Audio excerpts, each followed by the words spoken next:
Байна. Би болохоор анагаахын шинжлэх ухааны үндэсний сургуулийн үйл судлалын нийгмээс оролцож байна. Тэгэхээр өнөөдөр бид бүхэн та бүхэнд хэмэл оюун ухаан суурилсан нүдний үгийн камерыг багцыг танилцуулж байна. За энэхүү багцаар дамжуулаад бид нэр хүний үгийн нүдний үгийн зураг аваад авсан зураг дээр хэмэл оюун ухааны дүгнэлтийг дэд харуулах нь. За одоо би жишээлбэл тань жишээ болоод харуулъя л та. Энэхүү багцаар болохоор бид нэр хүний нүдний угаас чихрийн жижигэн ретинопати өнөө насжилттай холбоотой өөрчлөлтүүд байна уу гэд шууд автоматар үнэлгээ их боломжтой байна.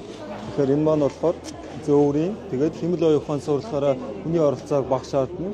Масс их дэлгэрүүлгийг илүү богино хугацаанд үр дүнтэй их боломжтой ийм тооны төхөөрөмжийг танилцуулж байна.